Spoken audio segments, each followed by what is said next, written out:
It's debate night, but we're not in Milwaukee.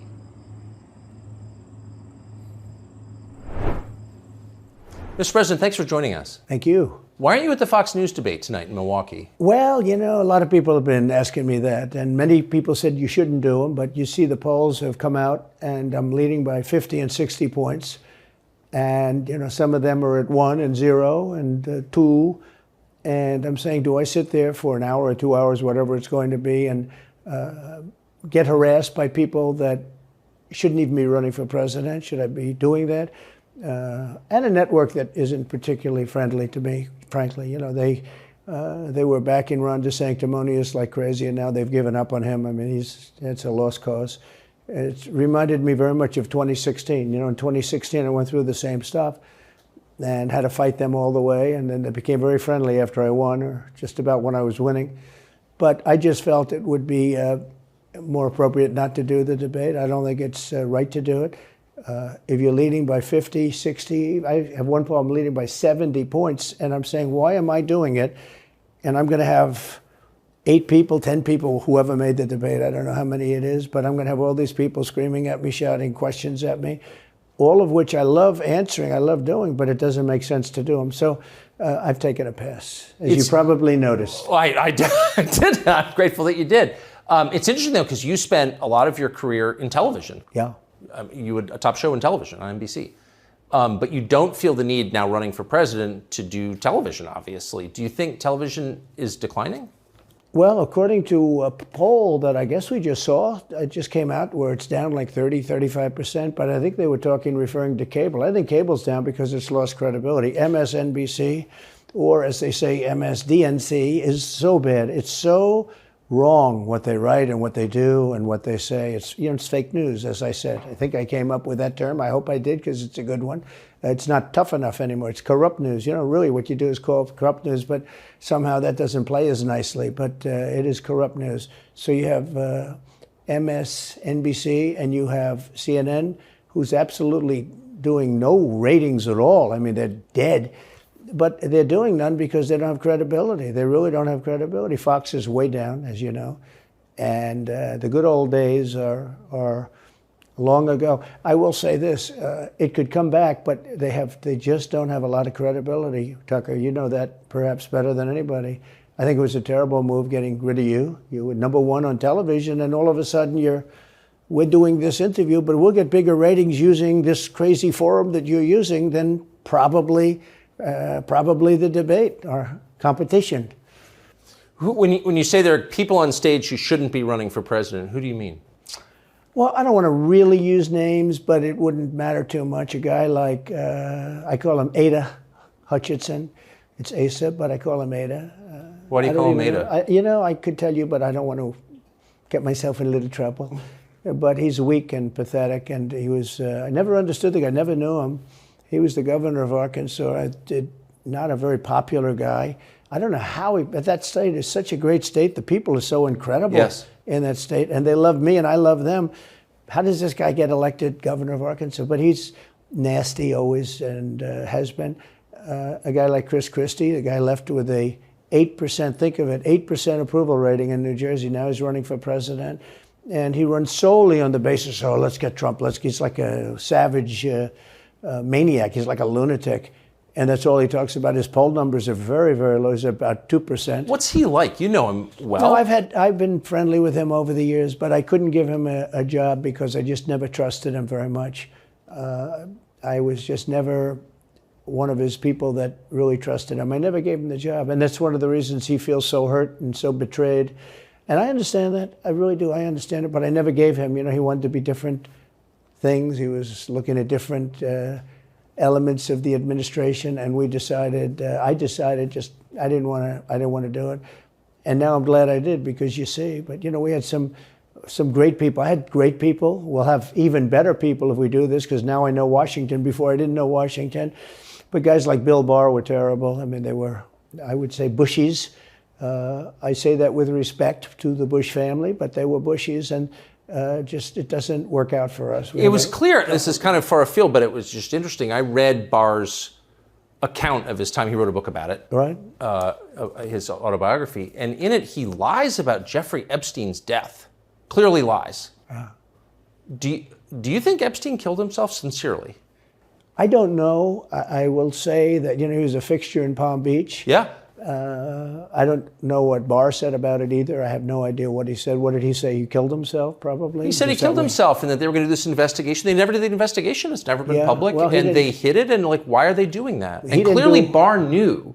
But why would Bill Barr be covering up the death of Jeffrey Epstein? Bill Barr didn't do an investigation on the election fraud either, okay? He said he did, and he pretended he did, but he didn't. McSwain, the U.S. attorney in Pennsylvania, Philadelphia, said Barr just wouldn't let him do it. It was crazy. Barr became so petrified, so frightened of being impeached. They were going to impeach him. I don't know if you remember it. Yeah. It's not a big moment in history.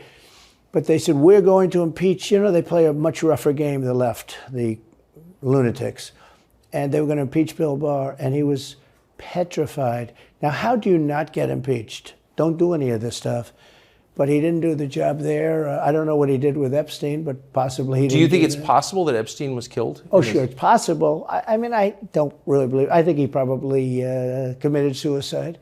He had a life with, beautiful homes and beautiful everything, and he all of a sudden he's incarcerated and not doing very well. I would say that he did, but there are those people. There are many people. I think you're one of them, right? But a lot of people think that he was killed.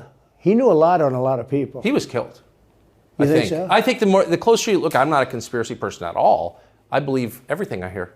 But yeah, the closer you look into it, I mean, the Attorney General of the United States, your Attorney General, clearly lied about the Epstein death. Yeah, and he was. Why? He was certainly. It wasn't well done. They had no cameras. They had no anything. Everybody was sleeping, and a case could be made. Look, I'm not going to get involved in it, but I can tell you a case could be made either way. But it certainly wasn't the most well-run place. So the reason I'm asking you is I'm looking at the trajectory since 2015 when you got into politics, for real, and then won. It started with protests against you, massive protests, right. Organized protests by the left, and then it moved to impeachment twice, right? And now indictment. I mean, the next stage is violence. Are you worried that they're going to try and kill you? Why wouldn't they try and kill you, honestly?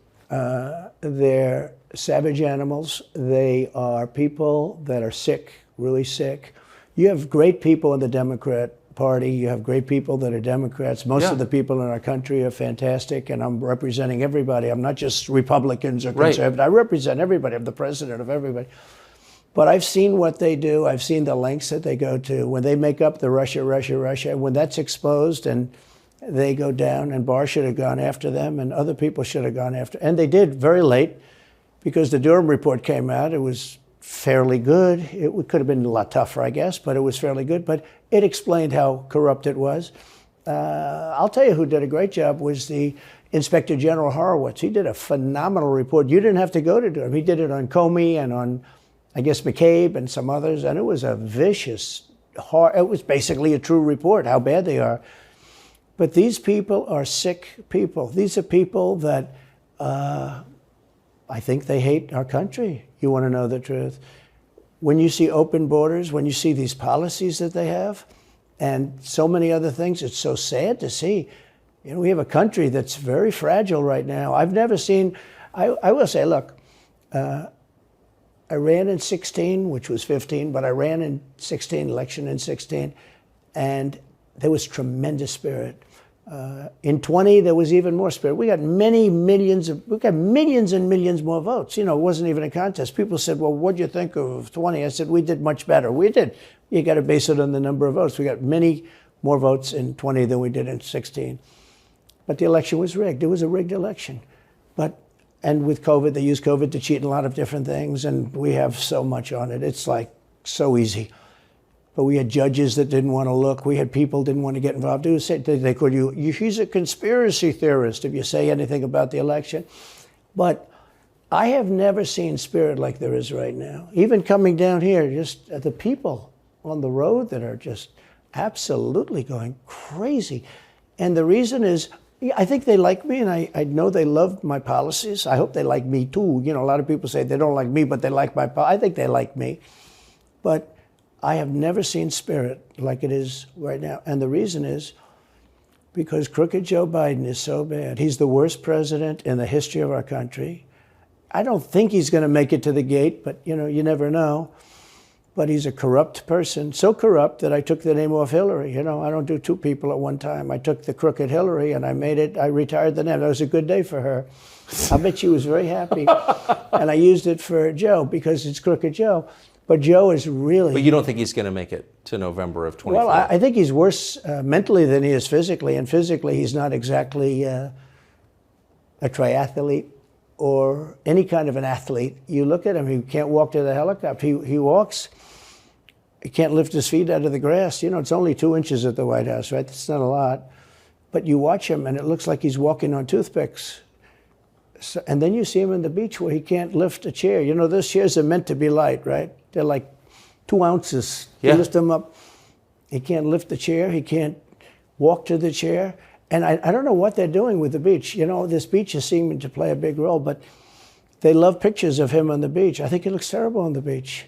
He looks terrible on the beach. Skinny legs. Well, he can't walk through the sand. Sand is not that easy to walk through, but when he walks through it, he can't walk through the sand. And there's somebody in there that thinks he looks fabulous at the beach. I think he looks horrible at the beach. Plus, the beach doesn't represent what a president's supposed to be doing. You're supposed to be working. You're supposed to be getting us out of that horrible, horrible war that we're very much involved in with Russia and Ukraine. You could do that. You could do that very easily. I believe you could do that I don't believe he could do it because he's just incompetent. But that's a war that should end immediately, not because of one side or the other, because hundreds of thousands of people are being killed. Can you imagine you're in an apartment house and rockets are going into that building and blowing it up and knocking it down? And why should anybody, human beings, these are human, whether they're Russian or Ukrainian or whatever they are, it's got to be stopped. And it can be stopped very easily. It would have never started. If I were president, it would have never started. So back to Biden, I'm interested. So you think he's failing? He obviously is failing. I think it's clear to everybody.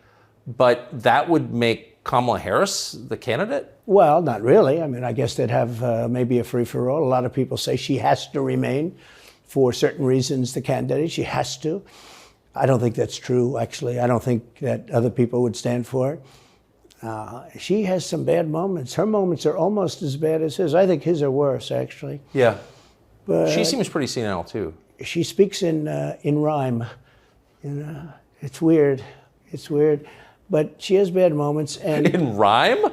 What do you... Well, the way she talks, the bus will go here and then the bus will go there because that's what buses do. And it's weird. The whole thing is weird. This is not a president of the United States future. And I think they probably have some kind of a primary and other people will get involved. Newsom, right? Could be. I mean, I always got along well with him, believe it or not. But could be him, could be somebody else. He's got a big load on his shoulders because you look at California, what's happened. But I don't know if the American people really, the people that vote for him, I don't even know if they care. You look at so many of the things that are going on, and people don't seem to be, in the old days, if you had a bad record, it meant a lot. Today, if you have a bad record, it doesn't really mean anything. He looks good, he's a nice looking guy, speaks well.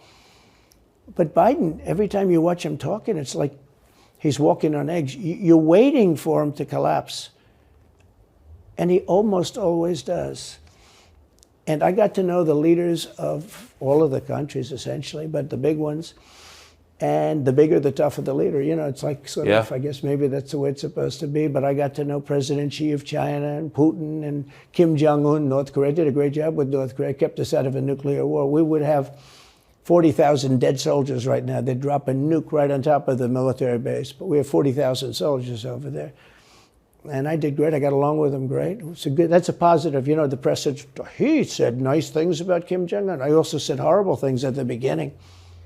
Horrible enough that he wanted to talk. And we talked, and we met in Singapore. We met actually twice. And we had unbelievable meetings. I know him very well. We were in great shape with him. What do you think he and Xi and Putin think of Biden? I think they can't believe it. I think they probably say this is some kind of a system. They had great respect for our country. They respected me. They had great respect for our country when I was there. Every one of them. Look, if you go to North Korea, you take a look at what happened. You know, the Olympics was dead. South Korea spent billions on the Olympics. Nobody was going to go. They didn't want to get blown up. They called me and they said, we are going to let the Olympics proceed. This is North Korea. I said, you should go into the Olympics. Put your athletes in. It wasn't like, you know, they were big on athletes because, you know.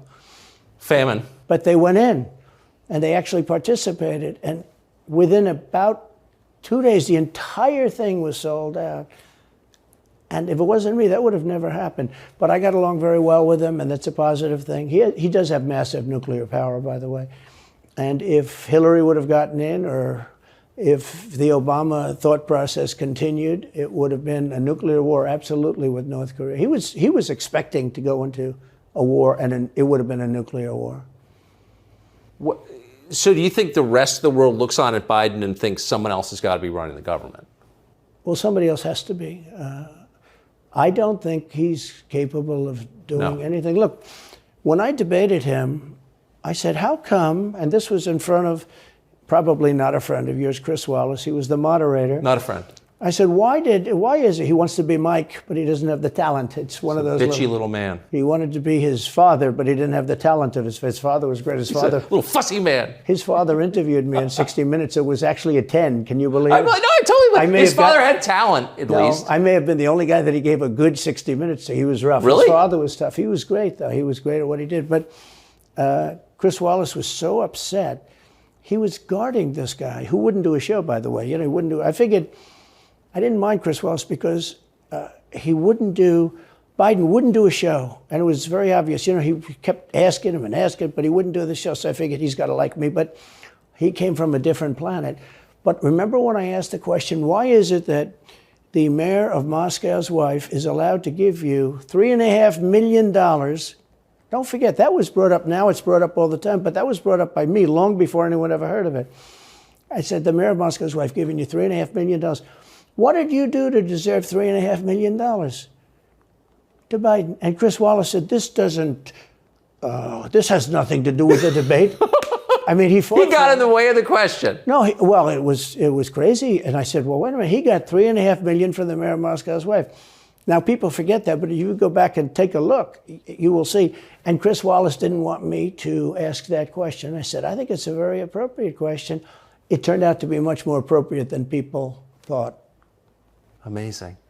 So do you have a preference in, assuming you're the Republican nominee and all goes as you plan it to go, do you have a preference in who you run against? In many ways, I'd love to run against him because his record's so bad. You know, it's still horrible when you look at inflation and everything else, but others also have very bad records. I mean, California's a bad record, so, you know, should it be Gavin or should it be somebody else? When I look at San Francisco, what's happened to that incredible city. That was one of the greatest cities in the world just a short while ago, and now it's very sad when you look at it. Los Angeles, every city practically, all the Democrat-run cities. You know, Republican-run cities are doing very nicely because they arrest people when you have crimes, and they don't go after political candidates because they think it's good. You know, I mean, it's like been amazing. My poll numbers are the highest I've ever had, but because people understand it. Can I just ask you, that gets back to my original question. So if the protest didn't work, you got elected anyway. Yeah. Impeachment didn't work twice, obviously. Indictment is not working. Your poll numbers go up. When they raided Mar-a-Lago in August of last year, your numbers went up. They can indict you 20 times and you're not gonna lose the Republican primary because of that. Well, so it makes it look even more ridiculous. I mean, the 4 indictments, and maybe there'll be more. I don't know. These people are crazy. But they're counterproductive. So if you chart it out, it's an escalation, is what I'm saying. Yeah. So what's next? After, you know, try to put you in prison for the rest of your life. That's not working. So, like, don't they have to kill you now? I think the people of our country don't get enough credit for how smart they are. And I'm not sure I would have said this 10 years ago, but they get it. You know, they really get it. When somebody gets indicted, your poll numbers go down. When somebody gets indicted, you announce, ladies and gentlemen, I'll be leaving to spend time with my family and to fight for the rest of my life on this stuff. But you're out of politics. I got indicted 4 times. All trivia, nonsense, bullshit. It's all bullshit. it's horrible when you look and you look at what they're doing. The boxes hoax, I'm covered by the Presidential Records Act. I'm allowed to do exactly that. He's not covered, and he's got 25 times the number of boxes, and he's got them stored in Chinatown. He's got them stored in a flimsy garage underneath his Corvette at Penn. And by the way, at Penn, he gets millions of dollars. China pays this guy millions of dollars. See, I think he's the most corrupt president we've ever had. And he also has the distinction of being the most incompetent.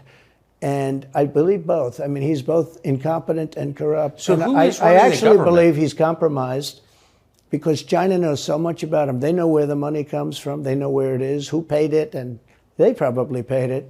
Well, they do pay Penn, and he gets $1 million. I think he takes $999,000 because keeps it a little bit under $1 million, like by $1. But he, in many ways, is a Manchurian candidate. We have a Manchurian candidate. And he's afraid to tell Russia to get out of Cuba. He's afraid to tell China to get out of Cuba. He's afraid. China now is building, think of this, China is building military installations in Cuba. The Cuban population of Miami is not too happy because they're never going to be able to go back. And you don't even hear about it. And the worst culprit is the press, the media, because normally, when I first heard that China is building installations in Cuba, and installations means military installations. Okay, they said just some communication. They did that on the islands with Japan. They took the island, they started this massive construction, and they told everybody, including the Japanese have to be very careful. They told everybody that this is a housing development. They're going to build a housing development. And I said, how come the runway is 20,000 feet long? Private jets need 4,000 feet. They don't need 20,000 feet. The big ones need 20,000 feet. They don't even need 20.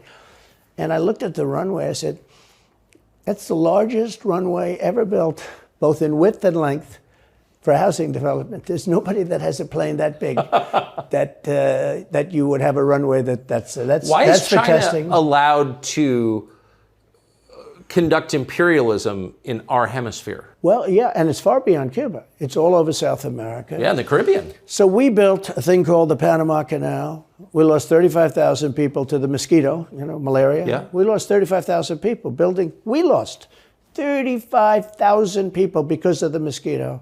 Vicious. They had to build under nets. It was one of the true great wonders of the world. As he said, one of the 9 wonders of the world. No, it was one of the 7. It happened a little while ago, It says 9 wonders of the world. You could make 9 wonders. He would have been better off if he stuck with the 9 and just said, yeah, I think it's 9.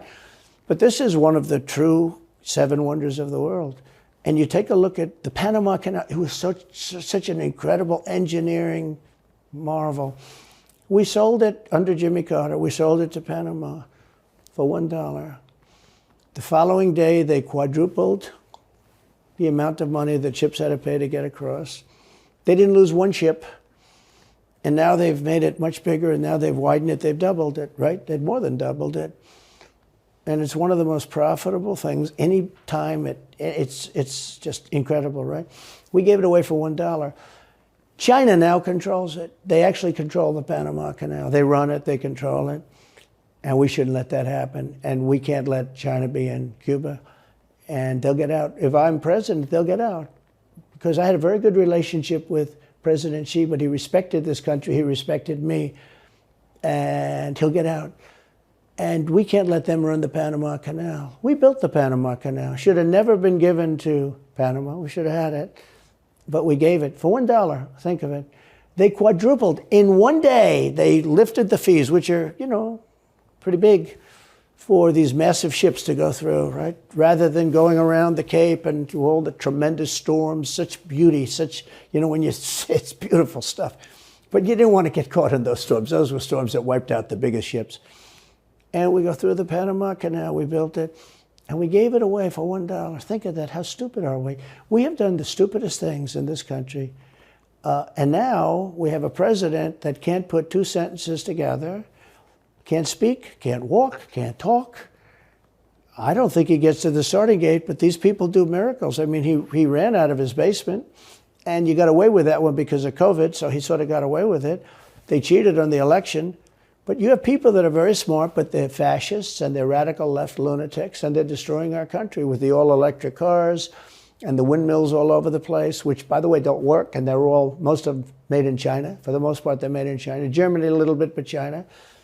But you look at what's happening to our country, even no voter ID. I mean, why don't they want voter ID? There's only one reason they don't want voter ID, because they want to cheat. I mean, who doesn't want, you know, the Democrat convention, the last one, they had voter ID that was this big. It looked like a prison card, this big on their chest. You walked in, they had your picture, your this, your fingerprint. They had everything. The most incredible voter ID I've ever seen. That was to get into the Democrat National Convention.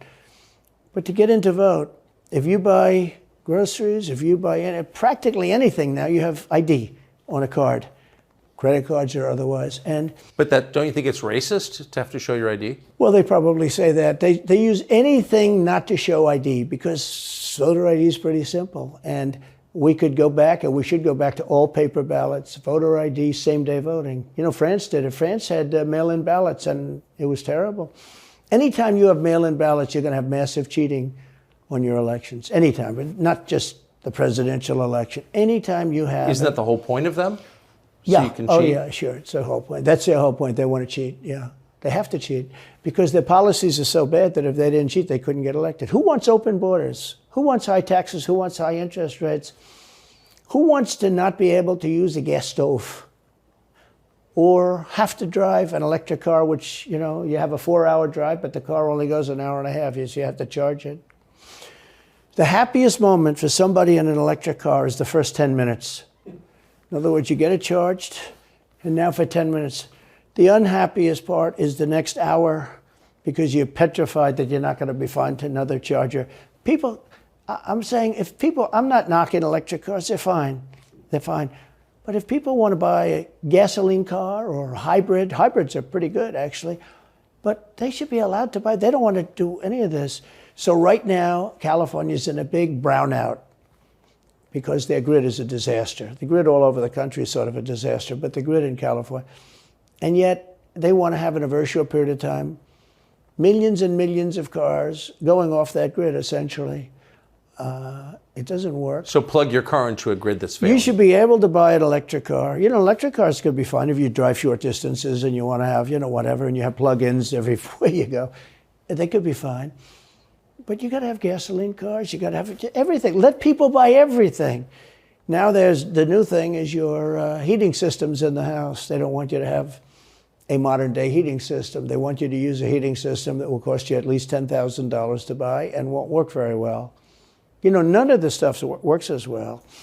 One of the things I did with EPA is you have states, many states, most of the states have so much water. You know, it comes out of heaven, right? The water pours down and you have it. It's there. It's got to go wherever it goes, into the oceans, whatever. It's not like a big problem. Now, in some states, they have a problem. You know, you have some desert areas and all, and for that, it's okay. But they have sinks where no water comes out. You turn it on, no water comes out. No water comes out of the shower. No water is allowed to go into the washing machine for your dishes or for your clothing or what. And I avoided all of that. Wait, they have sinks where no water comes out? Sure, you have restrictors. When I say no water, very little water. You want to wash your hands, right? Yeah. And you've seen this, and you turn on the sink and it's very little. Or you want to wash your beautiful hair, right? And you're standing under a shower. Then the suds never go. The water comes out very slowly. I'm sure you've seen this. It usually takes place in new hotels and new homes. Yeah, you take a drill and take the They have limiter out. Well, you can, but now they make it so you can't do that so easily. They have a restrictor. It's called a restrictor, and it restricts the water from coming out. So I ended all of that, and you have to see these. They let the water come out. You know what people do? They wash their hands like 5 times longer, or in the washing machine, they'll press for their, let's say the dishwasher. They'll press it. Then they'll press it about 7 or 8 times. Yeah. They'll end up using more water, and it still won't be very good. I met with the head of Whirlpool. They were practically going out of business during my administration, and they said to me, from Ohio, incredible, great state, I love Ohio, and they were really doing badly because people were dumping washing machines all over, mostly from South Korea, but also from China. And he was explaining it's just a terrible situation. I said, let me ask you, how's the quality? He says, we're better, but they are good enough quality. But, of course he's going to say that, but, they are better.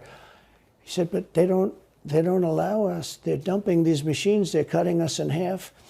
They're killing us. And on top of it, the government won't let us use water in our machines. I mean, he shows me like a quarter of a bottle of water. That's supposed to be washing clothing. And I freed it all up, and I put tariffs on these countries that were selling and the machines coming into the country. And that company went from all the washing machine companies, they make washing machines, they make dryers, they make all of the different machines that do this kind of work, including dishwashers. And they went from a disaster area to being just thriving. But can I ask They love me in that part of Ohio. Well, I bet they do, but why should EPA, no one at EPA was elected by anybody, Yeah. Why do they have the power to decide how much water your washing machine uses? Shouldn't Congress in a democracy get to vote on that? Yeah, you could say that. They do things that are not very... So how do you, that's my question, how do you, if you get elected again, go back to Washington, how do you keep the agencies under control? How do you keep FBI and CIA specifically under control? The way you do it, like I fired Comey, that was a big deal. A lot of people said, and I fired him very early. Somebody said, oh, I wish you would have fired him. There was a real question about firing him. Anyway, you understand, because, when they have a 10-year term, there is a question. I fired Comey. That was a great thing. If I didn't fire Comey, maybe I wouldn't be talking to you, or I'd be talking to you about real estate or something else other than politics, right? That was a coup, in my opinion. That was a very sick deal. That was the insurance policy. You remember the insurance policy? Oh, she's going to win, darling. She's going to win. But just in case she doesn't, we have an insurance policy. And insurance policy was what they were doing. And we caught them with that. That was a very important tweet or whatever it was, text. It was a big deal. That was a big deal. The insurance policy. She's going to win 100 million to 1. That's not good odds. At least they gave me 1, right? 100 million to 1. But just in case she doesn't win, we have an insurance policy. And everybody said, that's strange. That's strange. But we caught all that because I fired Comey. Because when I fired Comey, it was like throwing a rock into a hornet's nest, into a nest of bees, and the place went crazy. So when you were president, are you confident that you knew everything, say, CIA was doing around the world? No, I'm not. It's a very interesting group of people. I had very good relationships, I thought, but I was a little surprised when I got out that, things go on. Look, it's... What were you surprised by? I was surprised. I think it's some of the people. I was surprised that there was... I had a group of people. Look, we killed many, using the CIA, I have to say this, very bad actors. We were very good at it. You look at Soleimani, you look at al-Baghdadi, bigger than Osama bin Laden. I mean, Osama bin Laden, but al-Baghdadi did ISIS, and he was rebuilding ISIS very strongly. And that was the CIA that did that? That was really us that did that. Yeah. That was really us that did that.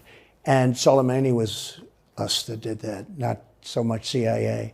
But we did some very good work with the CIA. What I started, when I looked at the 51 intelligence agents saying that was the laptop from hell was Russia disinformation, when I took a look at that, I said, that's a horrible thing. They knew it wasn't. They knew it was not. And by the way, you're talking about cheating on the election? McLaughlin and Fabrizio, great pollsters, they said a thing like that plus other things meant anywhere from 10 to 17% of the vote would change. Whatever happened to Mike Pence? You've always been nice to Pence. I've never heard you criticize Pence. You've defended him in public many, many times. He's out there attacking you. What is that? So Mike wants to run for president. You got to understand, in my opinion, Mike Pence had the absolute right to send the votes back to the legislatures. The Democrats and everybody said, you don't have the right. In other words, what I said, is he a human conveyor belt? You mean if he finds fraud in Pennsylvania, in Georgia, in any of these states, Arizona, he has to send them to Mitch McConnell, right? That's right, sir. Well, if he finds fraud, he has to? Yes, sir. I said, so he's a conveyor belt. Boom, put him in. I said, I don't agree with that. And we had some lawyers, not all, we had some lawyers that said, no, you do have the right to send them back to the legislatures to be rechecked. Because if you looked at what went on in Wisconsin, who, by the way, now agree with me, Wisconsin has been virtually, other than the fact they're not allowed to do anything statutorily. But Wisconsin has been, I mean, what they found is incredible. I mean, we won Wisconsin. But Mike Pence had the right, in my opinion, to send him back. Do you ever talk to him now? No, I haven't spoken to him in a long time. I was very disappointed in him. I didn't want to do what Thomas Jefferson did. Thomas Jefferson, it was Georgia. And it was, hear ye, hear ye, the great state of Georgia is not capable or allowed to tabulate their votes. And Thomas Jefferson, who was the vice president, said, is Georgia sure that they cannot tabulate their votes? Georgia is sure. He didn't send him back and have him redo it. He said, we will keep the votes of the great state of Georgia for Thomas Jefferson and his president. I didn't ask him for that. Could have done that too, but I didn't. I thought that would be turmoil.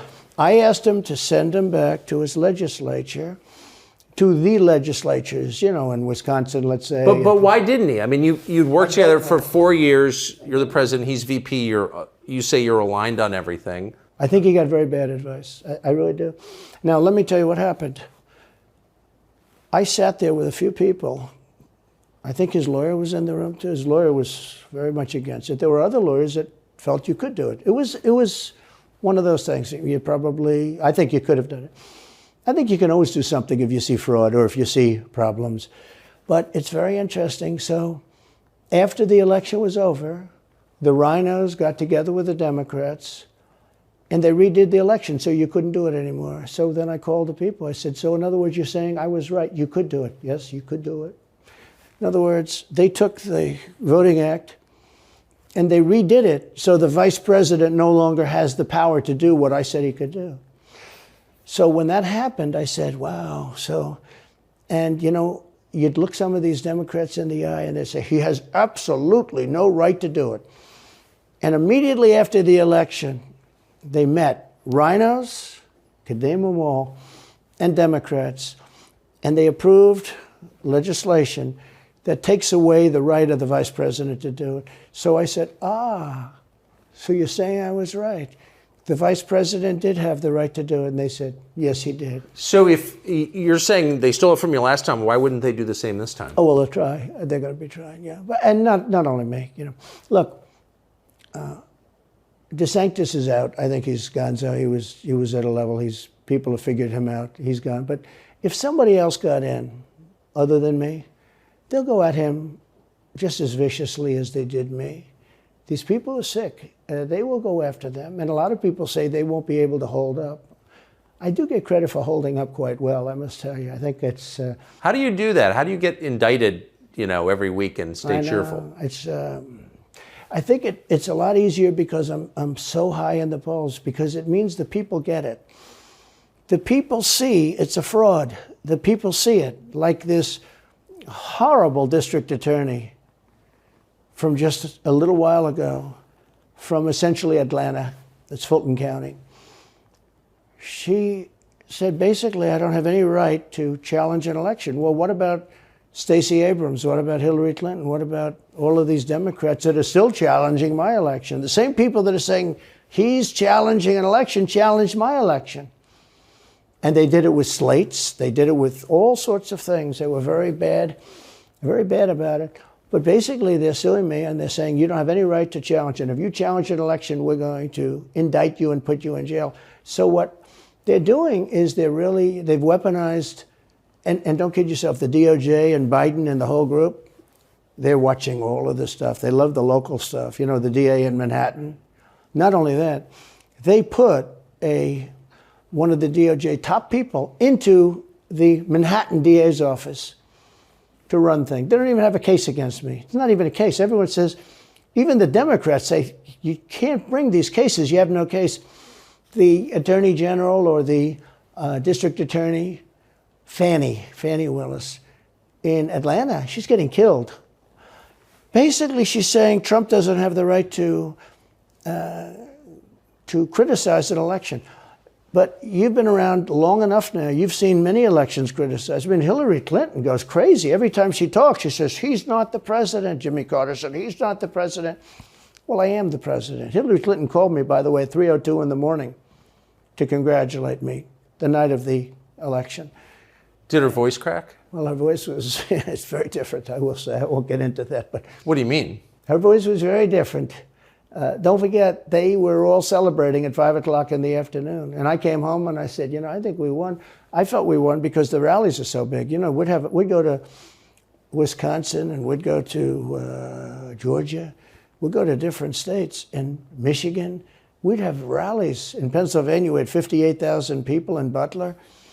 And I said, how are we losing this? How do you have a rally where you have from 50 to 100,000 people, many of them? I did 7 a day for a couple of days. That's a lot. That's a lot. These are big rallies, too. And I didn't hold back. I didn't say, let's make them let's do abbreviations, right? But they challenged the stuff. Yeah. Hillary called me up and conceded. Now, the word is that Obama said you have to do that. But she called up and totally conceded. But now, every time you see her on television, she's saying, she's challenging the election. Do you think... So that would mean that she should be indicted, but that would mean also that Stacey Abrams in Georgia should be indicted because she still thinks she won the election for governor. She still thinks that. She's never recanted. And do you think Stacey Abrams will be indicted for that? No, of course not. She won't be. The Democrats don't get indicted for things like that. They don't get impeached. No, it's a different thing. With that being said, yes, I had great support when they did impeachment hoax #1 and impeachment hoax #2. Jim Jordan, the House was fantastic. And actually the Senate was very good for me, other than, Mitch McConnell. I think it's too bad I endorsed him. He was begging, he was going to lose that race, and I endorsed him, and he ended up winning the race because of my endorsement. He was down, he was going to lose to Amy McGrath. She was $90 million in cash, all set to go. She was leading by 3. He was going down. I did him a favor, and then 3-4 months later, he really wanted to impeach me. He's a bad guy. But if you look at what's going on politically, it's so interesting. The level of loyalty is different in politics than it is in normal life, I will say. With that being said, I've had great loyalty also. But the House was fantastic. The Senate was very good. They overrode Mitch McConnell. Mitch McConnell, in my opinion, was trying to get senators to impeach me, especially for the second one. And on the first one, he acted very, very slow. He should have gone much faster. But Mitch McConnell wanted to, and the senators went up to him, guys that are subservient to him because he gives money. He gives them money. He gives them a lot of money. He raises some money and he gives it to them, and therefore they do what he said. That's the only form of leadership he's got. So last question. If you're elected president again, what's your number one priority? When you ran last time, you said, I will build a wall. This time, your bottom line top promise to the country. So you can do numerous things at the same time. Of course. But let's say number one is a border and taking hundreds of thousands of criminals that have been allowed into our country and getting them out and bringing them back to their country, Guatemala. By the way, not only the 4 countries that we think of as neighbors, all over the world. Last month, we had 149 countries represented. Think of it. We had 149 countries represented, Tucker, from places that many people never even heard of, coming into our country. And they're coming in from mental institutions, and they're coming in from prisons. They're emptying out their prisons all over South America. They're emptying out their mental institutions. Terrorists are pouring into our country. We have no idea. I had the strongest border in the history of our country, and I built almost 500 miles of wall. They like to say, oh, was it less? No. I built 500 miles. In fact, if you check with the authorities on the border, we built almost 500 miles of wall, and I had another 200 that I was going to build. It's like water. It seeks. And we're going to build another 200. We built it. It was all set to go. All they had to do was install it. It would have taken 3 weeks. And that's when I found out. I said, I think these people actually want open borders. The first thing I would do would be I would seal up the border good and tight, except for people that want to come in legally. Do you think we're moving towards civil war? There's tremendous passion and there's tremendous love. January 6th was a very interesting day because they don't report it properly. I believe it was the largest crowd I've ever spoken before. And some of the crowds I've spoken before. And like July 4th on the Mall, I think they had 1 million people there. But I think that the biggest crowd I've ever spoken before was on January 6th. And people that were in that crowd, a very, very small group of people, and we said patriotically and peacefully and patriotically, right? Nobody ever says that. Go peacefully and patriotically. But people that were in that crowd that day, very small group of people, went down there, and then there are a lot of scenarios that we can talk about.